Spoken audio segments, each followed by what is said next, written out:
My wife threw her wedding ring at me during Sunday night family devotional, hid our daughter's Bible, and said she missed being single, but I'm getting ahead of myself.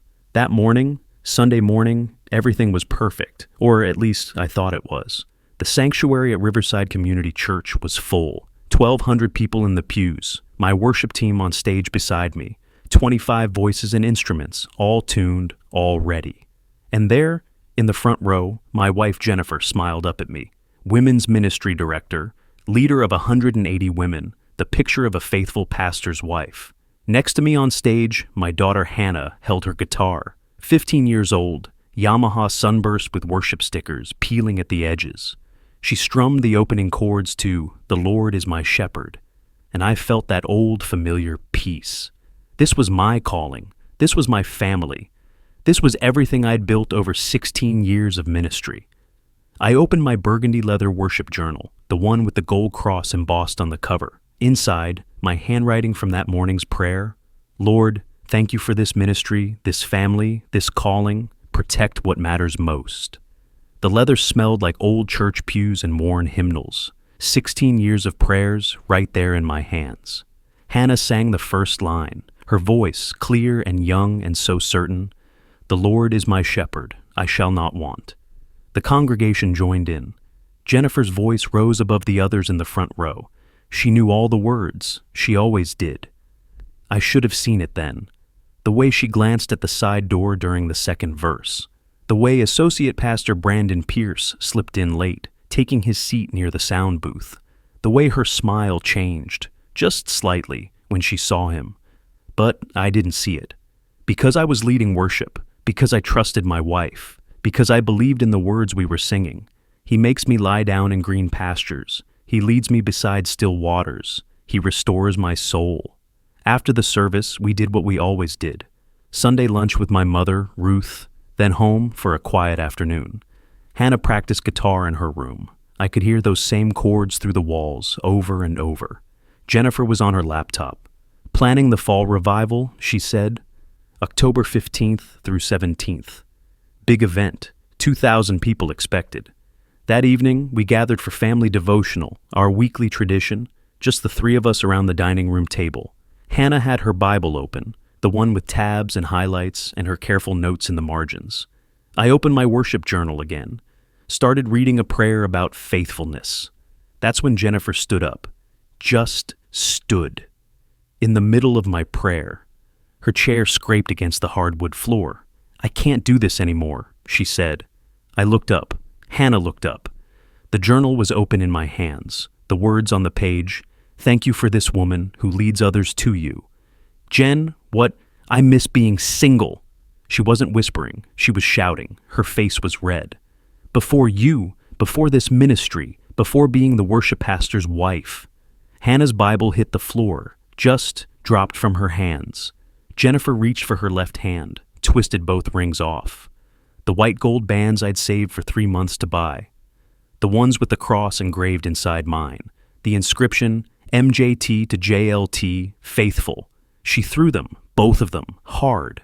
They hit Hannah's Bible with a thud, metal on leather, then bounced, once, twice, different directions. That sound, I'll never forget that sound. White gold scraping white gold. A clink that echoed in our small dining room. My ring rolled under the couch. Hers stopped near Hannah's foot, diamond catching the overhead light. "Brandon is my real soulmate," Jennifer said. Her voice was different now, colder. "God told me. God brought him to our church for me. Not for you, not for this boring small-town worship pastor life. For me." Hannah made a sound, not quite a word, just air leaving her lungs. Brandon, Associate Pastor Brandon Pierce, 35 years old. We'd hired him 10 months ago to help with youth ministry and administration. He'd interviewed well, seminary degree, good references. Pastor Raymond Cole had championed him for the position. "Brandon," I heard myself say. The word felt foreign in my mouth. You're having an affair with Brandon?" "Don't call it that." Jennifer grabbed her purse from the counter. "Don't you dare call it that. What we have is real. What this is." She gestured at the dining room, at Hannah, at me. "This is the lie. I've been pretending for years, playing the good Christian wife, the ministry leader, but I'm done. She walked to the door, stopped, turned back. Oh, and Michael, I'm pregnant. 12 weeks. Don't worry. I already know it's not yours. The door slammed. Her car started, tires on our driveway. Hannah was staring at the rings on the floor, both of them, abandoned. She bent down slowly, picked up mine, turned it over in her palm. The cross engraving was worn smooth from 16 years of me touching it during stress.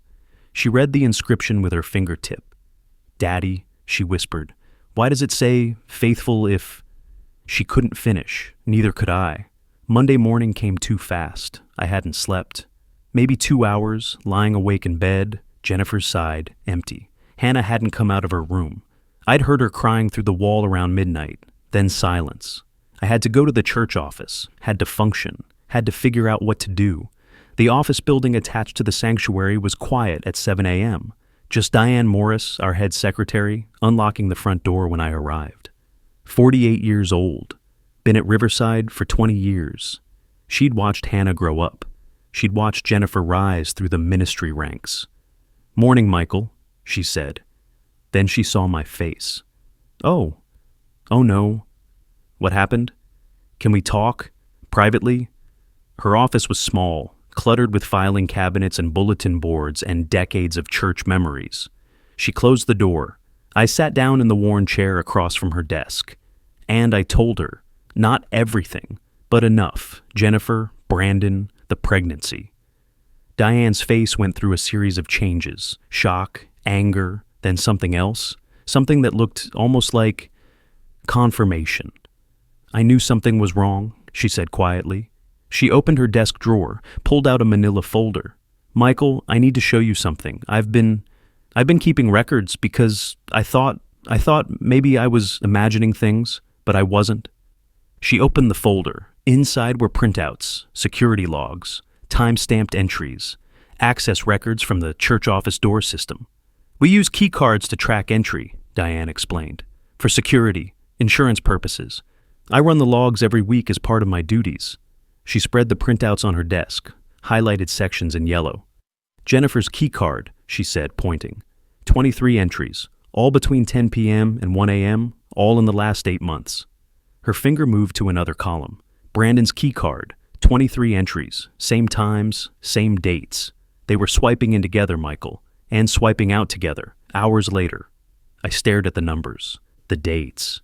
October 3rd, October 10th, November 2nd, December 15th, January 8th. On and on, 23 times. The card reader would have made that clicking sound. Beep. Office entrance. Beep. Office exit. Over and over. "That's not all," Diane said. She pulled out another paper. "This was on your desk when I came in this morning. Jennifer must have left it yesterday. Ultrasound photos. Black and white thermal printouts. 3 inches by 4 inches. The images were grainy but clear enough, and printed in the corner, 8 weeks. But attached to them was a sticky note, Jennifer's handwriting. "We're having a baby. Isn't God good?" 8 weeks. That meant conception in July. July 15th, maybe. I pulled out my phone, checked my calendar. July 15th. I'd been at a worship conference in Atlanta. 3-day event. Jennifer had stayed home, said she had too much ministry work. "Diane," I said slowly. July 15th. Where was Brandon? She pulled up the church calendar on her computer, clicked, scrolled, clicked again. Here, Brandon was scheduled to lead a youth event that weekend, but he called in sick Friday morning, said he had the flu, was out for 4 days. The office was very quiet. Outside I could hear the church maintenance staff arriving. Vacuums, mops, Monday morning cleaning. "How long have you known?" I asked. "Suspected? 6 months, but I didn't have proof, just intuition, the way they looked at each other during staff meetings, the way Jennifer always volunteered to stay late when Brandon had evening youth events, the way they'd both disappear during Wednesday night services." Diane's hands were shaking as she gathered the papers back into the folder. "Michael, I'm so sorry. I should have said something sooner. But I kept hoping I was wrong, that I was just being paranoid. Because they're leaders. They counsel other people about marriage. Jennifer leads the women's Bible study on Ephesians, the whole series on wives and husbands and faithfulness. I know. My voice didn't sound like my own, flat, empty. I know what she teaches. Diane looked at me for a long moment. Then she said, very quietly, "What are you going to do?" "I don't know yet, but I need to talk to Ethan." Ethan Park, 41, chairman of our elder board, also happened to be a family law attorney. We'd been friends for years. If anyone could help me navigate this legally, professionally, spiritually, it was Ethan. "I'll call him," Diane said. "Tell him it's urgent." Ethan's law office was downtown, 20 minutes from the church. I sat in his conference room that afternoon, fluorescent lights humming overhead. The room smelled like coffee and old files. Ethan sat across from me with a yellow legal pad, taking notes as I talked. I showed him everything. The ultrasound photos, the security logs, told him about the rings, the pregnancy, Brandon's name. When I finished, Ethan set down his pen, rubbed his face with both hands. "Okay," he said. "Okay. First things first, North Carolina is no fault for divorce, but adultery can affect asset division and alimony. You'll file for divorce on grounds of adultery. Clear-cut case given the evidence Diane collected. What about the church? What about Brandon's still an employee, Jennifer's still women's ministry director? That's where it gets complicated." Ethan pulled out another legal pad, started writing. "Brandon is ordained clergy employed by the church. Jennifer is paid staff. Both are subject to the elder board's authority. There's a process, church discipline, possible termination." He looked up at me. "But Michael, there's something you need to know, something about Brandon." "What?" "He's married." The words didn't register at first. Married. Brandon was... No, he wasn't. Was he? "What do you mean he's married?" "Brandon Scott Pierce is married to Vanessa Marie Pierce. They've been married for 8 years. She's 33. And Michael, she's 7 months pregnant." The room tilted. I grabbed the edge of the conference table. 7 months? Due in December, their second child. They have a 4-year-old son. Vanessa doesn't attend Riverside. She goes to First Presbyterian across town. That's probably why you've never met her. Brandon kept his work life and home life very separate. Ethan pulled up something on his laptop, turned it to face me. A Facebook page, Vanessa Pierce. Profile photo, a woman with dark hair, heavily pregnant, smiling next to a little boy. Recent post from 2 days ago. "Can't wait to meet baby Nazir too. Brandon and I are so blessed. 8 years of marriage and still falling in love every day." "She has no idea," I said. "None. I checked public records. They own a house together in Matthews, joint bank accounts, all the usual marriage stuff. By all appearances, Brandon is a devoted husband and father." I stared at the photo. This woman, this child, they were victims too, maybe even more than me, at least I knew now. But Vanessa? She was building a nursery, picking out names, trusting her husband. "There's more," Ethan said quietly. "I need to examine those ultrasound photos more carefully, and I'll need to order a paternity test, because if Jennifer is pregnant and she's claiming it's Brandon's, the baby could be his. Yes. Which means Vanessa's husband is potentially the father of another woman's child, while Vanessa is carrying his child. This is..." Ethan shook his head. "This is unconscionable." He closed his laptop, looked at me directly. "Michael, I need you to understand something. This isn't just a divorce case. This isn't just an employment termination. This is a full-scale leadership crisis. When this comes out, and it will come out, Riverside Community Church will face serious scrutiny. The congregation will be devastated. Families will leave. Finances will suffer. And that's before we even talk about the denomination's response." "What do you mean?" "Brandon is ordained through the denomination. If there's proof of adultery and moral failure, he'll face discipline at the denominational level. Could lose his ordination. Could be blacklisted from ministry entirely." Ethan picked up his pen again, started making a list.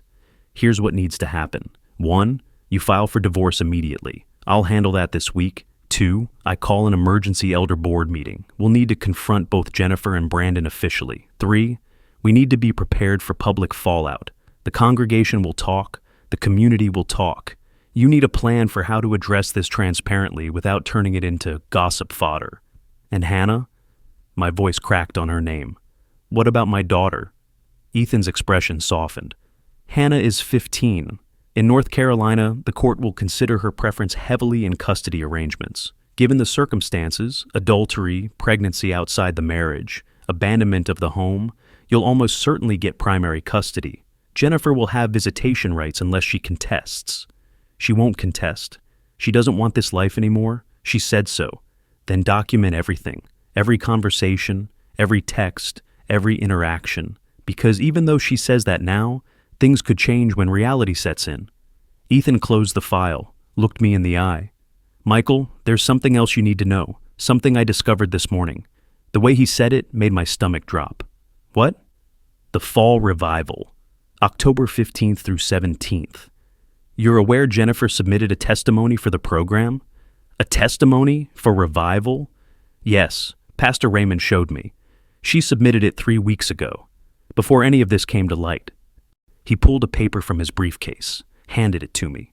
The title, printed in large font, When Prayer Saved My Marriage, a worship leader's wife's testimony. I read the first paragraph, then the second. My hands started shaking.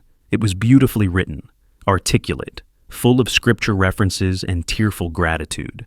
Jennifer described struggles in our marriage, struggles I didn't remember having.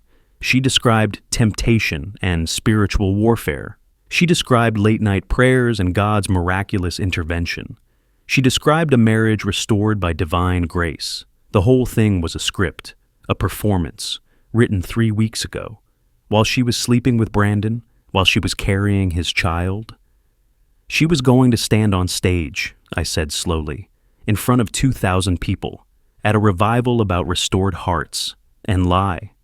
Yes, she was going to use God, use the church, use our marriage as a testimony while actively having an affair. Yes, I set the paper down. My vision was blurring. Ethan reached across the table, put his hand on my shoulder. Michael, I'm so sorry, but you need to know what you're up against. This isn't just adultery. It's calculated. It's premeditated. It's spiritual manipulation at the highest level.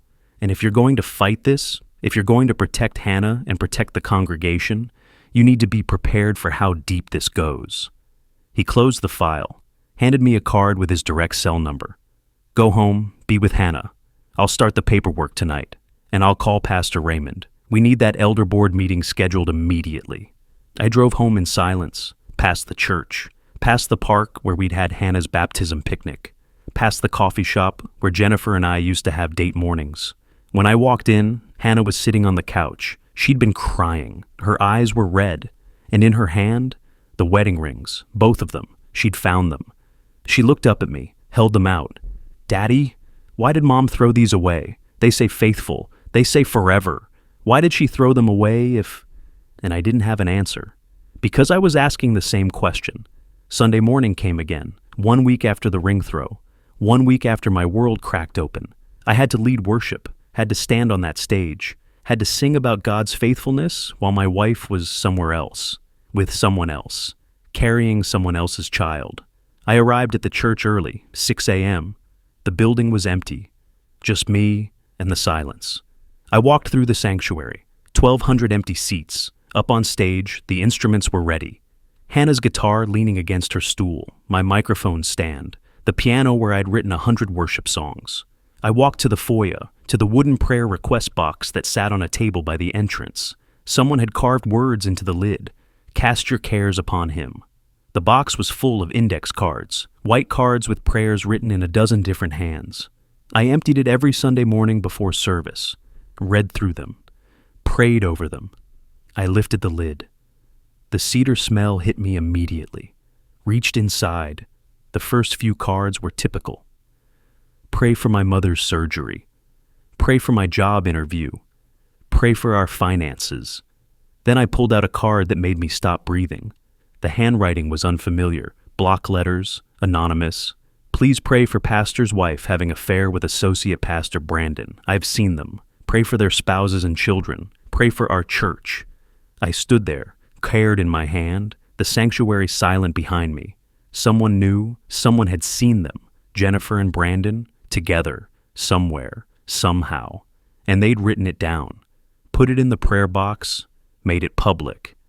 I looked up at the sanctuary, at the Fall Revival banner hanging over the baptistry, 8 feet wide, purple and gold vinyl, metallic lettering, Restored Hearts Revival, October 15th, 17, 5 weeks away. Jennifer wanted to stand under that banner and lie, but someone in this congregation knew the truth. Someone had seen, someone had prayed, someone had asked God to intervene. I folded the card, put it in my pocket, and I realized this wasn't private anymore. This couldn't stay hidden, because if one person knew and they'd written it down, and they'd put it in a box where anyone could find it, how many others knew? How many others had seen? How many others were waiting for someone to tell the truth? The sanctuary doors opened behind me. Diane walked in, saw my face, saw the card in my hand. "Michael?" "Someone knows," I said quietly. "About Jennifer, about Brandon. Someone wrote it down." Diane walked over, read the card. "We need to call the elder board meeting," she said. "Today, after service. This can't wait anymore." I looked at the banner again. Restored Hearts. If one person knew, how long until everyone knew? The emergency elder board meeting was called for Monday night. 7 members. All men who'd served Riverside for years. All men I respected. All men who were about to learn that their associate pastor and women's ministry director had been having an affair in their church building. We met in the conference room, the same room where we'd interviewed Brandon 10 months ago, where we'd prayed over his hiring, where we'd welcomed him to our church family. Pastor Raymond Cole sat at the head of the table, 56 years old, silver hair, kind eyes. He'd been senior pastor for 15 years. He'd married Jennifer and me. He'd baptized Hannah. He'd been my mentor, my friend, my spiritual father. Now he had to moderate the meeting that would tear our church apart. Ethan Park sat to his right, legal pad ready. The other 5 elders filled in around the table. I sat at the far end. The agenda sat in front of each of us. Church letterhead. Numbered items. My copy had a coffee ring stain in the top right corner. From this morning. My hands had been shaking so badly I'd spilled it. "Gentlemen," Raymond began. His voice was steady but tired. "Thank you for coming on short notice. Michael has brought a matter to our attention that requires immediate action. Michael, would you present the situation?" I opened the folder. Diane's security logs, the ultrasound photos, the anonymous prayer card. I laid them out on the table, one by one. "Jennifer and I are separating," I said. My voice was flat, clinical, like I was reporting weather. "She's having an affair with Brandon Pierce. She's pregnant. The child is likely his. This has been ongoing for at least 8 months. They've been using the church office for their meetings, 23 documented instances." Silence. One of the elders, Tom Richards, retired banker, picked up the security logs, scanned them, set them down. "Michael," he said quietly, "I'm so sorry. There's more." I pushed the prayer card across the table. "Someone in the congregation knows. Someone has seen them. It's not private anymore." Raymond picked up the card, read it. His face went gray. "We need to hear from Brandon," he said, "and Jennifer, both of them, tonight." "Jennifer isn't here," I said. "She left. She's staying with her parents in Rock Hill. But Brandon is here, in the building. I saw his car in the parking lot." "He doesn't know about this meeting?" "No." Raymond nodded slowly, looked at Ethan. "Ethan, from a legal standpoint, what are our obligations?" "As employers, we need to conduct a fair investigation. That means hearing from the accused, gathering evidence, making a decision based on policy and our governing documents. Brandon's employment contract has a morality clause. If he's violated that, and the evidence suggests he has, we can terminate for cause. And the denominational implications? I've already contacted the regional overseer. They'll open their own investigation, but they'll wait for our findings first. This is our church, our staff, our jurisdiction." Raymond stood, walked to the phone on the conference room wall, dialed Brandon's extension. "Brandon, this is Raymond. Could you come to the conference room, please? We have a board matter to discuss." Pause. "Now, please." He hung up. returned to his seat. We waited. The clock on the wall ticked. 30 seconds, 45, a minute. The door opened. Brandon walked in. 35 years old, tall, handsome, seminary degree, good references. The man we'd trusted with our youth, with our administration, with our church. He saw the 7 of us sitting there, saw the papers on the table, saw my face, and his expression told us everything before he said a word. "Brandon," Raymond said gently, "please sit down." Brandon sat. His hands were shaking. He wouldn't look at me. "Brandon, we've received information about a relationship between you and Jennifer Thornton, an inappropriate relationship. I need you to tell us the truth. Are you having an affair with Michael's wife?" The silence stretched. 10 seconds. 20. "Yes," Brandon whispered. The word hung in the air. "How long?" Raymond asked. 8 months, since February." "And Jennifer is pregnant?" "Yes." "Is the child yours?" Brandon's face crumpled. "I don't know. Probably. The timing." He couldn't finish, just sat there, shoulders shaking. Tom Richards leaned forward. "Brandon, are you married?" Brandon's head snapped up. "What? Are you married? Do you have a wife?" Yes, Vanessa, but that's separate. That's not—" "You have a wife," Tom said slowly, "and she's pregnant." 7 months, but she doesn't know about your affair with Jennifer?" Tom's voice was hard now, angry. "About the child you may have fathered with another woman while your own wife carries your child?" Brandon stood up suddenly. I didn't mean for this to happen. Jennifer and I, we connected. We understood each other. She was unhappy. I was unhappy. We were going to handle this properly. We were going to tell our spouses, together. We had a plan." "A plan?" I heard my own voice, didn't recognize it. "You had a plan? While you were counseling couples about faithfulness? While Jennifer was leading women's Bible studies about submission and marriage? While you were preaching to our youth group about purity?" Brandon turned to me. "Michael, I'm sorry. I never meant to hurt you. Or Hannah. This isn't about you. This is about—" "Don't." The word came out sharp, final. "Don't you dare make this about anything except what it is. You're a pastor, an ordained minister. You took vows to God, to your wife, to this church, and you broke all of them. I know I did. But Michael, you have to understand. Jennifer and I, what we have is real. It's not just physical. We love each other. We're going to be together. We're going to raise this baby. Get out." Raymond's voice cut through the room, quiet but absolute. "Brandon, you need to leave this meeting, now. We'll deliberate and contact you with our decision." "But now." Brandon stood, looked around the table. None of us would meet his eyes. He walked to the door, stopped, turned back. "I'll resign. I'll make this easy for you. I'll resign, effective immediately." "That's not your decision to make anymore," Ethan said quietly. "You're terminated, for cause, effective immediately. You have until end of business Wednesday to clear out your office. Diane will supervise. You're not to be alone in the building. You're not to contact any church members. You're not to access any church systems or files. Is that clear?" Brandon's face went white. "You're firing me?"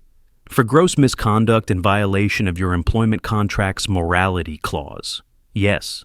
But my family, my income, Vanessa is about to have a baby.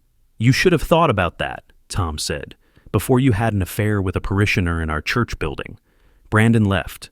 The door closed behind him. The room was silent for a long moment.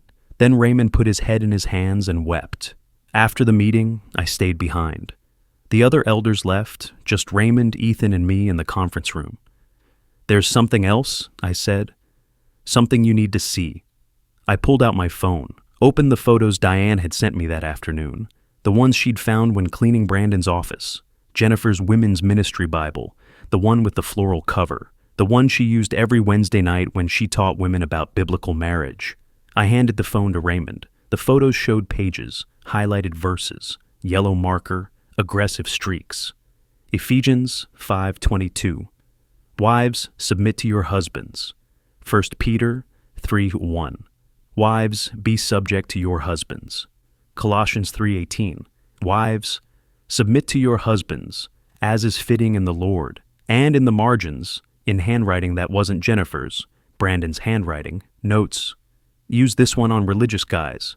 Submission verse shuts down arguments. This works every time. Raymond stared at the photos, scrolled through them. More pages, more notes, more evidence. They were using scripture, he whispered, to manipulate, to control, to shut down questions. It's not just me, I said. Diane found records. They've been counseling couples together, Jennifer and Brandon, for 6 months, using these same verses, these same manipulation tactics, on other people, while having an affair. Ethan took the phone, looked at the photos. His jaw tightened. This is spiritual abuse. This is using the Bible as a weapon. This is... He stopped, set the phone down. Michael, I need these photos for the divorce proceedings and for the denominational investigation. This proves pattern and premeditation. Take them. Raymond stood, walked to the window, looked out at the parking lot, the church van, the playground, the sanctuary where we'd all worshiped together for years. How do we tell the congregation? He asked quietly. How do we explain that 2 of their leaders, 2 people they trusted, have been lying to them for months? How do we restore trust after this? I don't know, I said, but we have to try. Because if we don't, if we try to hide this or minimize it, we'll lose more than trust. We'll lose our witness. Raymond turned back to us. His eyes were red. Michael, what do you need from us? From me? How can we support you and Hannah through this? Just tell the truth.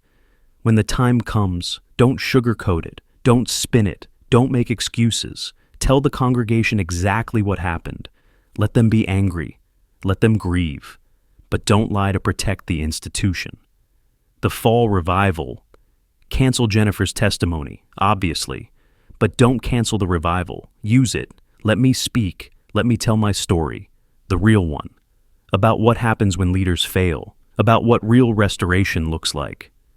Raymond studied me for a long moment. You'd be willing to do that? To be that vulnerable? In front of 2,000 people? If it helps one person. If it saves one marriage. If it protects one kid from growing up with lies, then yes, I'll do it. Wednesday afternoon, women's ministry meeting. 45 women gathered in the fellowship hall for weekly Bible study. Jennifer was supposed to lead. Obviously, she wasn't there. I wasn't there either, but Diane was. And Diane called me at 3:15. Michael, you need to come to the church, right now. Why? What's wrong? Vanessa Pierce just walked in, Brandon's wife. She's here. She's looking for Jennifer. I drove to the church doing 70 in a 45 zone. Ran 2 yellow lights, pulled into the parking lot with tires squealing. Inside the fellowship hall, I could hear voices, raised voices, a woman crying. I pushed through the doors. 45 women stood in a circle. In the center, Vanessa Pierce, 33 years old, 7 months pregnant, belly prominent under a maternity dress, face red, tears streaming, and across from her, Jennifer, my wife, the woman I'd trusted for 16 years. You knew? Vanessa was saying. Her voice shook. You knew he was married, you knew I was pregnant, and you still... This isn't about you, Jennifer said coldly. This is between Brandon and me. You're collateral damage. I'm sorry, but you were in the way. I'm his wife, Vanessa screamed. I'm carrying his child. We have a son. We've been married 8 years. How am I in the way of my own marriage? Jennifer opened her mouth, closed it, looked around at the 45 women watching. Women she'd led, women she'd taught, women she'd counseled about faithfulness and submission and godly marriage. Vanessa pulled something from her purse, bank statements, highlighted sections. I found these yesterday, bank transfers, from Brandon's account to yours, $15,000, over 6 months. Our money, the money we saved for the baby, for our son's college fund. He was giving it to you. She threw the papers at Jennifer's feet. What was it for? Hotels? Vacations? What were you spending my baby's college fund on? Jennifer didn't answer, just stood there, silent. Vanessa turned to the women, to Diane, to the others. I didn't know, she said. Her voice broke. I didn't know my husband was having an affair. I didn't know he was stealing from our family. I didn't know he fathered another woman's child while I was carrying his child. I didn't know until yesterday when someone sent me an anonymous email with photos of them together at a hotel with a timestamp. From last week. She turned back to Jennifer.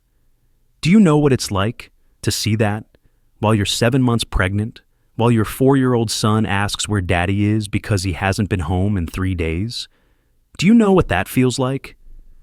Jennifer's face was white. Vanessa, Don't say my name. Don't apologize. Don't try to make this better. You destroyed my family. You destroyed my marriage. You destroyed my husband's ministry. For what? For an affair? For attention? For excitement? Vanessa bent down, awkwardly heavily pregnant, and picked up Jennifer's Bible from the floor, the floral-covered Bible, the one with all the highlighted verses. Diane told me about this, about the notes, about how you use scripture to manipulate people, to control them, to make them question themselves. She opened it to Ephesians, read Brandon's notes in the margin. Her voice was shaking. This one works every time.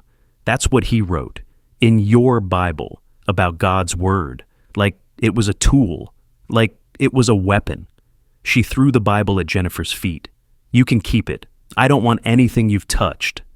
Vanessa turned, saw me standing in the doorway. Our eyes met. She walked toward me, stopped. I'm sorry, she whispered. I'm sorry this happened to you too. I'm sorry for Hannah. I'm sorry for all of us. And then she walked past me, out the door, into the parking lot, into her car, and drove away. The fellowship hall was silent. 45 women, Diane, Jennifer, me. Jennifer looked at me, opened her mouth, but before she could speak, I turned around and walked out, because there was nothing left to say.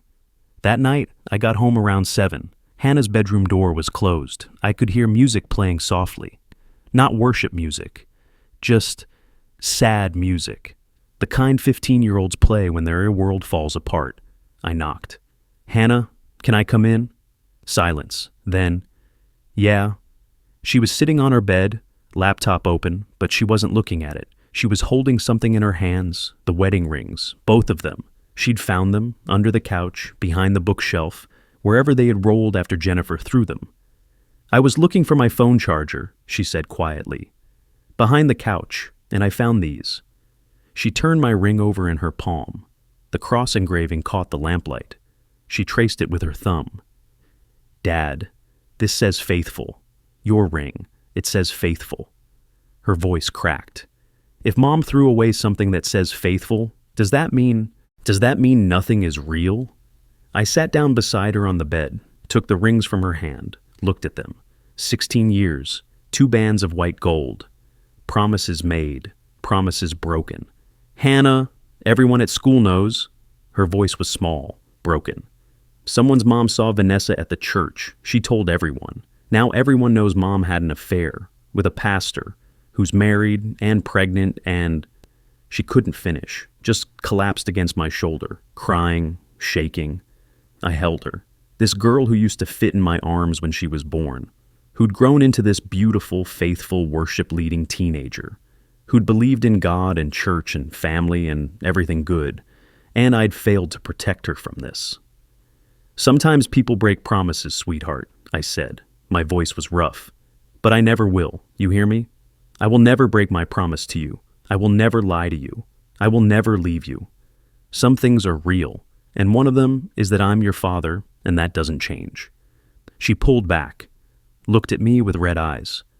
But what about God, Dad? If Mom and Brandon can lie about everything, if they can lead worship and teach Bible studies and counsel people while doing this, how do I know God is even real? And there it was, the question I'd been dreading, the question that kept me awake at night, the question I didn't have an answer for, because I was asking it too. If you were Michael, would you tell Hannah the full truth about the affair, the manipulation, everything? Type truth. Or try to protect her from the worst details, keep some innocence, type wait. What would you do? Because in 2 days, she was going to ask me the question I feared most. I chose truth. 2 days later, Friday afternoon. I picked Hannah up from school. We drove to the church, to the music studio, where I'd written 100 worship songs, where we'd practiced together, where she'd learned to play guitar beside me. She hadn't touched her guitar since Sunday. 5 days. the longest she'd gone without playing in 3 years. It sat in the corner of the studio, sunburst Yamaha, worship stickers peeling, dust gathering on the strings.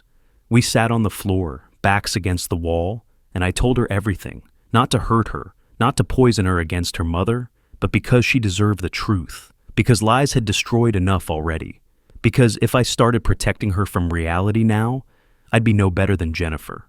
I told her about the security logs, 23 times, the key cards, the office, late at night. I told her about the women's ministry Bible, the notes, the manipulation, using scripture as a weapon. I told her about Vanessa, the pregnant wife, the 4-year-old son, the stolen money. I told her about the fake testimony, the script Jennifer had written, the plan to lie to 2,000 people. And when I finished, Hannah sat there, silent, processing. Then she looked at her guitar, at the dust on the strings. "I tried to play this morning," she whispered. "Before school, I picked it up, put my fingers on the frets, and I couldn't make a sound, because every song I know, every worship song, it all feels like a lie now." She turned to me. "Dad, if Mom and Brandon can lead worship and teach Bible studies while lying about everything, if they can use God's word to manipulate people while breaking every commandment, how do I know any of it's real? How do I know God is real? How do I know this whole thing isn't just people performing, pretending?" My worship journal was sitting on the piano bench, the burgundy leather one, gold cross embossed on the cover. It had fallen open to a page from 6 months ago. I picked it up, read my own handwriting. "Lord, protect Hannah's faith above all. Let her see you clearly, even when people fail her." I showed it to Hannah. 6 months ago, I wrote this, before I knew anything was wrong, before the affair, before everything fell apart. And you know what? God kept this promise, because you're asking the right questions. She looked confused. "What? You're asking if God is real when church people lie. That's exactly the right question, because God is real. People are just broken sometimes, even church people, especially church people. But Mom taught me about God. She taught me to pray. She taught me worship. If she was lying about her marriage, if she was lying about Brandon, how do I know she wasn't lying about God too? Because God didn't lie, Mom did. There's a difference." I opened my journal, flipped through pages, 16 years of prayers, honest prayers, angry prayers, grateful prayers, confused prayers. This journal is full of my conversations with God. Some of them are beautiful. Some of them are ugly. Some of them are me yelling at him because I don't understand. But they're all real. They're all honest. And Hannah, that's the difference. Real faith isn't performing. It's not pretending everything is fine. It's wrestling. It's asking hard questions. It's being angry when anger is appropriate. Hannah picked up her guitar, ran her fingers over the dusty strings. They made a soft sound, not music, just sound. "I don't know how to worship anymore," she said. "I don't know what's real." "Then don't. Don't worship. Don't sing. Don't pretend. Just be honest with God. Tell him you're angry. Tell him you're confused. Tell him your mother broke your trust, and now you don't know what to believe. That's worship too. Honest pain is worship." She set the guitar down, looked at me. "Do you still believe, after everything?" I thought about it, really thought. "Yeah, I do. Not because I understand, not because I have all the answers, but because when everything else falls apart, when people fail and institutions crumble and promises break, there's still something there, still something true, and I have to believe that's God. Otherwise, what's the point?" Hannah leaned against my shoulder. We sat there in the music studio, her guitar silent between us. My journal opened to that prayer about protecting her faith, and I realized her faith wasn't destroyed. It was being tested, refined, made real. Maybe that was the point all along. The next morning, Pastor Raymond called. His voice was tight, stressed. "Michael, I need to show you something. Can you come to my office?" I drove to the church. His office was in the administration building, bookshelves full of theology, degrees on the wall, a desk covered in papers. He handed me a manila folder. "This arrived in my inbox this morning, from Jennifer. Read it." Inside was a document, typed, formatted, professional. The title, When prayer saved my marriage, a worship leader's wife's testimony. The same testimony, the same script, but with a note attached. Pastor Raymond, I still believe this testimony is important. I know there have been complications, but God is working. Brandon and I are going to make this right. We're going to get married. We're going to raise this baby together. And I believe our story, our journey through difficulty to restoration, will minister to people. I'd still like to share it at the fall revival. We can adjust some details, but the core message is the same. God restores what's broken. Please consider it. Jennifer, I read it twice, 3 times. She's serious, Raymond said quietly. She actually thinks, she believes that God is blessing her affair, that this is divine restoration, that she and Brandon having a baby while married to other people is somehow a testimony. When did she submit this? The original? 3 weeks ago, September 10th. I pulled out my phone, checked my calendar. September 10th, a Wednesday. I'd been at church late that night. Finance committee meeting. I'd gotten home around 10:30. Jennifer was already in bed. Said she'd had a headache. That was the same night, I said slowly, that Brandon's keycard was swiped at 11 p.m., according to Diane's logs. Jennifer and Brandon in the office until 1 a.m. Raymond closed his eyes. So, she wrote this testimony about God restoring her marriage to you, while planning to sleep with Brandon, and then submitted it to me, while actively having an affair, and now she wants to present it at revival, as if this is all part of God's plan. She's not just lying, Raymond, she's rewriting reality. She's convinced herself that adultery is divine intervention, that breaking vows is God's will, that destroying families is restoration. Raymond picked up the paper, tore it in half, then quarters, then eighths. No, absolutely not. She will not stand on that stage. She will not use God's name. She will not pretend this is ministry. I don't care if she believes it. I don't care if Brandon believes it. This is not restoration. This is sin, and we will call it what it is. He threw the pieces in the trash. Michael, I need you to do something for me. I need you to speak at revival. I need you to tell your story, the real one, about betrayal and manipulation and spiritual abuse, about how God is faithful even when his people aren't. Can you do that? I looked at the torn testimony in the trash, at the fall revival banner visible through the window, 5 weeks away. Yes, I said. I can do that. Good. Because our congregation needs to hear truth. They need to see that leaders can fall. They need to know that church isn't a performance, and they need to know that God's grace doesn't mean enabling sin. Raymond stood, walked to the window, looked out at the sanctuary. We're going to lose people over this. Families will leave. Donations will drop. The denomination is already asking questions. This could destroy us.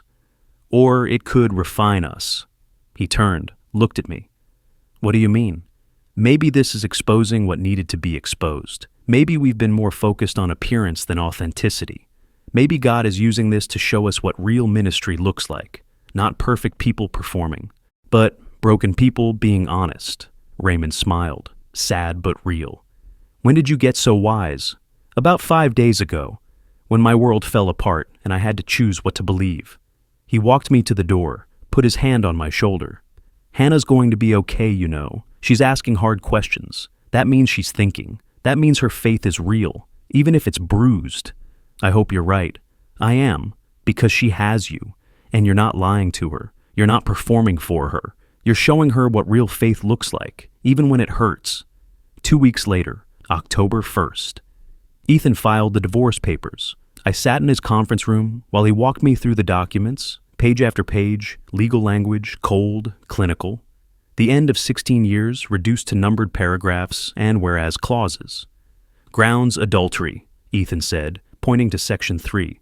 Supported by documented evidence, security logs, witness testimony from Diane Morris, witness testimony from Vanessa Pierce, testimony from the elder board, and these... He pulled out the photos, the Women's Ministry Bible, the notes in the margins, Brandon's handwriting, Jennifer's highlighting. Evidence of spiritual manipulation and abuse. This goes beyond simple adultery, Michael. This is pattern of behavior, premeditation, using position of authority to facilitate affair and manipulate victims. He attached the photos to the filing.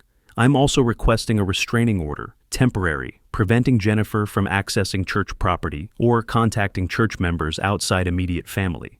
She's no longer an employee. She has no business there. And given the fake testimony she tried to submit, she tried again. Yesterday, sent Pastor Raymond another email, begging, saying she and Brandon have prayed about it and feel called to share their story. That their baby is a miracle and people need to hear about God's unconventional grace. I stared at him. Unconventional grace? Her words, not mine. She's completely rewritten reality. In her mind, she's the victim. She's the one being persecuted for following God's will, which is why the restraining order is necessary. She's not stable, Michael. She's not rational, and she's dangerous, not physically, but spiritually, emotionally, to you, to Hannah, to the congregation. He slid another document across the table. DNA test order. The baby is due in March. I've requested a paternity test at birth. Jennifer will be required to comply as part of the divorce proceedings. If Brandon is the father, and we're 99% certain he is, that becomes part of the record, evidence, undeniable proof. And if he's not, then we have a more complicated situation. But either way, the test happens. The truth comes out. Ethan gathered the papers, stacked them neatly, put them in a folder labeled Thornton vs. Thornton. The elder board voted unanimously last night. Brandon's termination is final. His severance package, 6 months' salary, has been revoked due to termination for cause. He has no recourse. The denomination has opened an investigation. They'll likely revoke his ordination. And Vanessa, he paused. Vanessa has filed for divorce, too. Her attorney contacted me yesterday. She wanted to know if we could coordinate, share evidence, present a united case. She's divorcing him? She gave birth 3 days ago. A daughter, 7 pounds, 4 ounces. Brandon wasn't at the hospital. He was with Jennifer. Vanessa's mother was her support person. And when she got home with her newborn daughter and her 4-year-old son, Brandon's clothes were packed and waiting on the porch. Ethan's voice was quiet, sad. She's 33 years old, 2 children under 5. Her husband abandoned her for another woman. She has no income. She was a stay-at-home mom. Her family is helping. The church, First Presbyterian, has rallied around her. But Michael, she's devastated. She trusted him completely. She deserves better than this. Everyone does. You, Vanessa, Hannah, the 4-year-old who doesn't understand why daddy doesn't live at home anymore, the newborn who will grow up knowing her father chose an affair over her. Everyone deserves better than what Jennifer and Brandon did. He stood, picked up the folder. I'm filing these today. Jennifer will be served within 72 hours. And Michael, prepare yourself. She's going to fight. Not because she wants the marriage, but because she wants to control the narrative. She wants to be the victim. She wants to rewrite history, so she's the hero of her own story. Let her try. The evidence doesn't lie. October 14th, the day before Fall Revival. Jennifer had scheduled a worship team meeting for 7 p.m. on the church calendar. Official, confirmed. The meeting request said, Fall Revival Testimony Rehearsal. Please attend to review my testimony and coordinate worship flow. She'd sent it 2 weeks ago, before the divorce filing, before the restraining order, before everything fell apart publicly. 12 people had accepted the invitation. Worship team members, vocalists, musicians, sound tech, youth pastor Marcus Washington. My mother, Ruth, she sang alto in the choir. Jennifer didn't know the restraining order prevented her from entering church property. Jennifer didn't know Ethan had coordinated with Pastor Raymond. Jennifer didn't know that conference room phone was set to auto answer at 7:15 p.m. And Jennifer definitely didn't know Attorney James Mitchell, Ethan's partner, the one handling all official communications, would be calling in at exactly that time. I wasn't going to the meeting, too obvious, but I was in Raymond's office next door, door cracked, listening. 7 p.m., the worship team filed in. I could hear them through the wall, greeting each other, small talk, confusion about why Jennifer had called this meeting, confusion about whether she was even allowed to be there. 7:05. The door opened. Jennifer's voice, bright, cheerful, like nothing was wrong. Thank you all for coming. I know there's been some confusion lately, but I wanted us to gather before revival tomorrow, to pray together, to prepare our hearts, and to review the testimony I'll be sharing. Silence. Then Marcus's voice. Jennifer, I don't think you're supposed to be here. The elder board doesn't control my relationship with God, Jennifer said smoothly. This testimony is between me and the Lord, and I need my church family to support me. More silence, uncomfortable shifting. Okay, Jennifer continued. Let me read what I've prepared. It's about restoration, about how God can heal any marriage, about how he brought Brandon and me together through the darkest season. 7:15. The conference room phone rang. Once, twice. It auto-answered. Speakerphone engaged. A voice filled the room. Professional, detached. Attorney James Mitchell. Good evening. This is Attorney James Mitchell calling for Jennifer Lynn Thornton. Is this the worship team planning meeting? Dead silence. Yes? Someone, probably Marcus, answered. Who is this? Attorney James Mitchell with Patterson and Park Legal Services. I'm calling on behalf of my client, Michael Thornton, regarding pending divorce proceedings and associated evidence. Is Jennifer Thornton present? I'm here. Jennifer's voice, tight, scared. What is this? Why are you calling? Mrs. Thornton, I have several items to discuss with you that your attorney should have made you aware of. First, you are currently in violation of a restraining order issued on October 1st, prohibiting you from accessing church property or contacting church members outside immediate family. You need to leave the premises immediately. This is my church. You can't. Second, I have results from the paternity test ordered by the court. While the child is not yet born, genetic testing from amniocentesis performed last week shows a 99.7% probability that Brandon Scott Pierce is the biological father of your unborn child. Gasps, multiple gasps. Through the wall, I could hear chairs scraping. Someone said, "Oh my God." Third, Attorney Mitchell continued, his voice completely neutral. I need to inform you that the evidence submitted in divorce proceedings includes documented proof of spiritual manipulation, specifically a Bible belonging to you, recovered from Brandon Pierce's office, containing marginal notes in Mr. Pierce's handwriting detailing manipulations tactics using scripture. I'm reading from Exhibit D7. Use submission verses on religious guys. Works every time. And Exhibit D9, this shuts down arguments. These notes appear in your Bible, Mrs. Thornton, next to verses you highlighted. That's taken out of context. Fourth, I'm required to inform you that your scheduled testimony for Fall Revival tomorrow has been removed from the program by order of the Elder Board. You are not permitted to speak at church events. You are not permitted on church property. And any further attempts to contact church members will be considered harassment and reported to law enforcement. Jennifer made a sound, choked, strangled. Finally, Mrs. Thornton, I need to confirm for the record, are there currently 12 witnesses present in this room hearing this call? Silence. Then my mother's voice, strong, clear. Yes, 12 witnesses. We're all here. We all heard everything you said. Thank you. This call is being recorded for legal purposes. Mrs. Thornton, your attorney will receive official documentation within 24 hours. I strongly suggest you leave church property immediately and direct all future communication through legal counsel. Good evening. Click. The line went dead. Through the wall, chaos. Voices overlapping. Jennifer crying. No, screaming. Denial. Explanations. Accusations. Marcus's voice cut through. Jennifer, you need to leave. Now. Before we call the police. You don't understand? We understand perfectly. You had an affair with a married man, while counseling other couples about faithfulness, while teaching Bible studies about submission, while planning to lie to this entire congregation about God restoring your marriage. We understand everything. Footsteps running.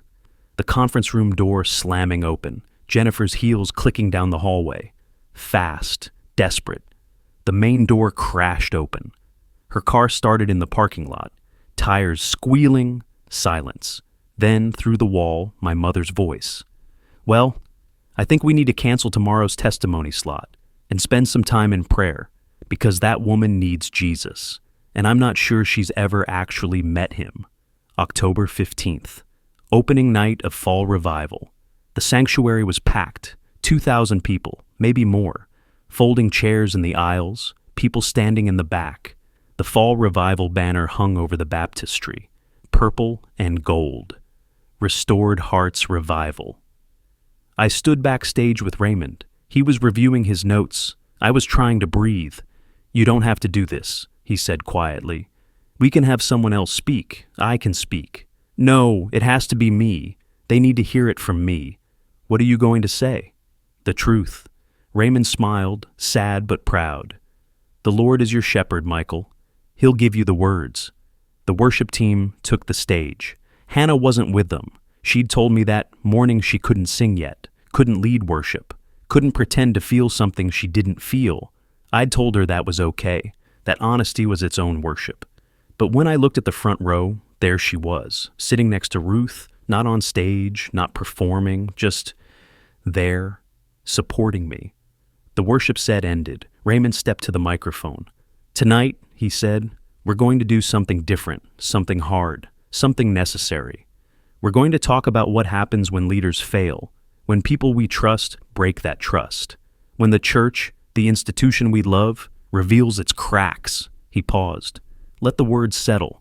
Michael Thornton is going to share his story, not a sanitized version, not a neat testimony with a bow on it, the real story, the messy story, the story that's still unfolding. Because real restoration doesn't start with pretending everything is fine. It starts with telling the truth." Raymond stepped aside. I walked to the microphone. 2,000 faces. Some I knew well. Some I'd never seen before. All watching, all waiting. I pulled my worship journal from my pocket, the burgundy leather one, opened it to the prayer I'd written 16 years ago, my wedding day. "I'm supposed to tell you about restoration tonight," I said. My voice echoed through the sound system.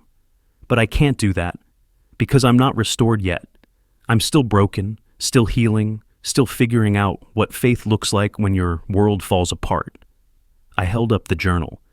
"This is full of prayers, 16 years of them. Some are beautiful, grateful, full of praise. Some are angry, confused, demanding answers from God. And you know what I've learned? Both kinds are worship, because worship isn't performance, it's honesty." I closed the journal, set it on the podium. 3 weeks ago, my wife threw her wedding ring at me, told me she missed being single, told me she was having an affair with our associate pastor, told me she was pregnant with his child, and then she left. Gasps, murmurs. Some people already knew. Rumors had spread, but hearing it spoken aloud, officially from the stage, was different. Some of you are thinking, why is he telling us this? This is private. This is family business. This is embarrassing. I looked out at them. But here's the thing. It's not private, because Jennifer and Brandon were your leaders too. They counseled some of you. They led worship with some of you. They taught your kids. They prayed with you. And while they were doing all of that, they were lying. To you, to me, to God, to themselves. I picked up the journal again. Jennifer submitted a testimony for tonight. Some of you know about it. It was called "When Prayer Saved My Marriage." It was beautifully written, full of scripture, full of gratitude, full of praise for God's restoration. Pause. She wrote it while having an affair. She planned to stand on this stage, under that banner that says "Restored Hearts," and lie to all of you. She planned to use God's name, use this church, use your trust, to cover up adultery. More murmurs, anger, shock. But here's what I want you to know. Jennifer and Brandon failing doesn't mean God failed. It doesn't mean church is fake. It doesn't mean faith is pointless. It means people are broken, even, especially, church people. I opened the journal to the page I'd marked. 6 months ago, I wrote this prayer. "Lord, protect Hannah's faith above all. Let her see you clearly, even when people fail her." And 3 weeks ago, when everything fell apart, Hannah asked me a question. She said, "Dad, if Mom and Brandon can lead worship while lying, how do I know God is even real?" I looked at Hannah in the front row. She was crying. Ruth had her arm around her.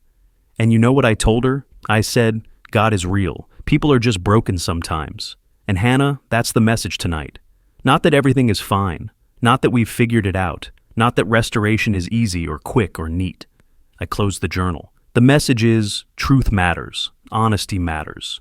Real faith, the kind that wrestles and questions and gets angry when anger is appropriate, that matters more than performance, more than appearance, more than protecting the institution.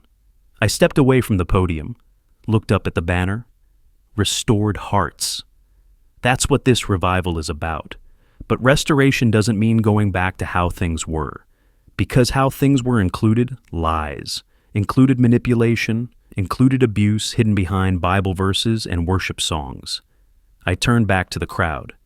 Real restoration means building something new, something honest, something that can hold the weight of truth. And that starts with people like me, people like us, admitting we're broken, admitting we don't have all the answers, admitting that sometimes the shepherds scatter and the sheep are left vulnerable. I picked up the journal one more time. The Lord is my shepherd. That's Psalm 23. That's what we sang 3 weeks ago. He restores my soul, not Jennifer's soul, not Brandon's soul, my soul. Because restoration is personal, individual. It's not about the institution. It's about each of us choosing truth over comfort, honesty over appearance, real faith over performance. I set the journal down. Final. So no, I don't have a neat testimony for you tonight. I don't have a bow to tie on this story. What I have is a choice. Every day I choose to believe God is faithful even when people aren't. I choose to show up for my daughter even when I'm broken. I choose to tell the truth even when lies would be easier. I looked at Hannah again. And I choose to believe that honest pain is better than false peace. That real faith can survive hard questions. And that maybe, just maybe, the Lord is still my shepherd. Even in the valley, even in the shadow, even when the path is dark. I stepped back from the microphone. The sanctuary was silent. 2,000 people, not a sound. Then someone started clapping, slow, steady, in the front row. Hannah, standing, clapping, then Ruth, standing, clapping, then Marcus, then Diane. Then one by one, 2,000 people rose to their feet. Not because the story had a happy ending, but because it was true. 3 weeks later, early November, cold morning. The sanctuary was warm, Sunday service, regular attendance, maybe 100 fewer than before the scandal. Some families had left, found other churches. Couldn't handle the mess, but most stayed. Most chose truth over comfort. That morning, there was a baby dedication. Emily and David Chen, 32 and 34, married for 6 years, struggled with infertility for 4, and in Emily's arms, a newborn. 3 weeks old, 8 pounds, dark hair, perfect. Jennifer's baby, Brandon's baby, the child conceived in adultery and lies. But that's not who she was, not to Emily and David. To them, she was the answer to years of prayer, the miracle they'd hoped for, the daughter they'd dreamed of. The adoption had been arranged through the church's denominational network. Legal, clean, consensual. Jennifer had agreed. Brandon had agreed. Vanessa, Brandon's ex-wife, had even met Emily and David, given her blessing, said the baby deserved better than her father's chaos. Pastor Raymond conducted the dedication. Standard blessing, prayers for the child, prayers for the family. But when it was time for worship, Marcus stepped to the microphone. We have someone special leading us in worship today, someone who hasn't been able to lead since everything happened. But she's ready now, Hannah Thornton. Hannah walked on stage, her guitar in her hands, the sunburst Yamaha, worship stickers still peeling. But the dust was gone, the strings were fresh. She sat on the stool, adjusted the microphone, looked out at the congregation. I'm going to sing, "Great is Thy Faithfulness," she said. Her voice was quiet but steady. Not because everything is fine, not because I have all the answers, but because I tried to play last week for the first time since Mom left, and this song came out. Different than before, but real. She played the opening chords, the same chord progression as Faithful Love, the song she'd played 3 weeks before everything fell apart. Same notes, different song, different meaning. Her voice started soft, shaky. Great is Thy faithfulness, O God my Father. There is no shadow of turning with Thee. Thou changest not, Thy compassions they fail not. As Thou hast been, Thou forever wilt be. By the chorus her voice was stronger. Morning by morning new mercies I see. All I have needed Thy hand hath provided. Great is Thy faithfulness, Lord, unto me. I sat in the front row, watching my daughter, watching her heal in real time, watching her faith, bruised but real, transform into something stronger than before. Emily and David sat a few rows back, baby sleeping in Emily's arms, their daughter, not defined by how she came into the world, but by the love waiting for her. In the back row, I saw someone I didn't expect. Vanessa, Brandon's ex-wife, 7 months postpartum, her mother beside her. She was crying, but she was smiling too, seeing this baby, half-sister to her own daughter, blessed and loved and wanted. Hannah finished the song, set her guitar down, looked at me, and I saw it, the answer to my prayer from 6 months ago. Protect Hannah's faith above all. God had kept his promise, not by preventing the pain, but by giving her the strength to survive it and come out stronger. Later that week, early morning, before anyone else arrived at the church, I sat in the empty sanctuary. Just me and the silence. The fall revival banner had been taken down. The worship team equipment was packed away. Everything back to normal, except nothing was normal anymore. I pulled out my worship journal, the burgundy leather one, the one that had witnessed 16 years of my spiritual journey. I opened to a blank page, picked up my pen, and I wrote, November 8th. It's been 6 weeks since Jennifer left. 6 weeks since my world broke. 6 weeks since everything I thought was true revealed itself as performance.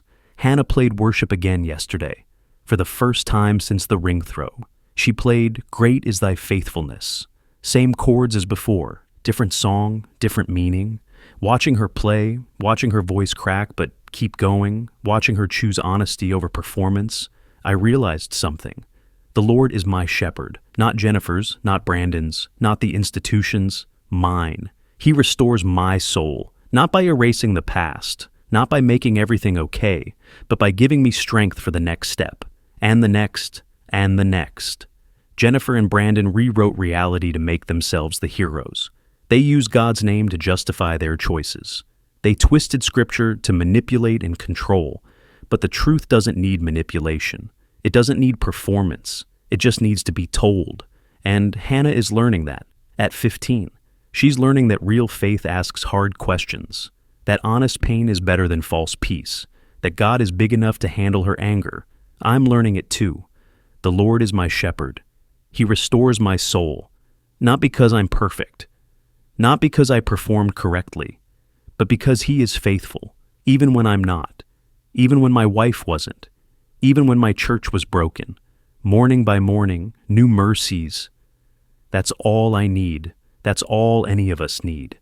I closed the journal, set it on the pew beside me. The sanctuary was still empty, still silent, but it felt different now.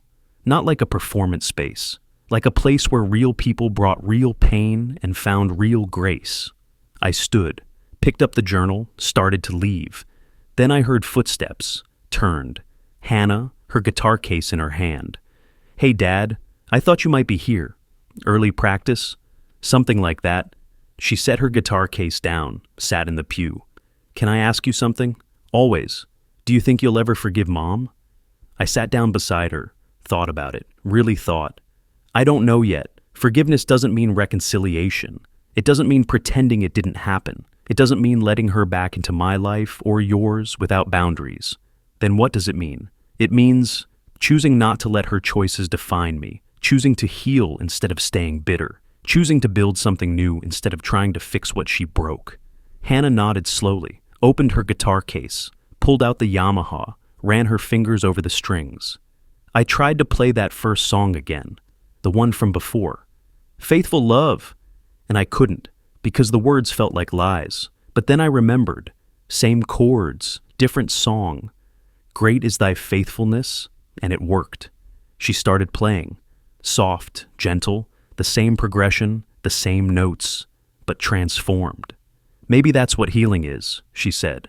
Not finding new chords, but finding new songs for the ones you already know. I put my arm around her shoulders. We sat there, her guitar filling the empty sanctuary with music. Honest music, real music, not performance, not pretending. Just worship, the real kind, the kind that survives the valley, the kind that says, "The Lord is my shepherd. He restores my soul. Morning by morning, new mercies I see." And that's enough. That's always enough. Michael and Hannah redefined what church family means. Not who shares your theology perfectly, but who shows up when your world breaks. If you've built your own chosen family, the people who stayed when others left, tell me about them in the comments. And if this story moved you, if it resonated with your own journey through betrayal or faith crisis or rebuilding, subscribe. I tell stories about finding truth when institutions fail us, about protecting what matters when everything else falls apart. I'll see you in the next one.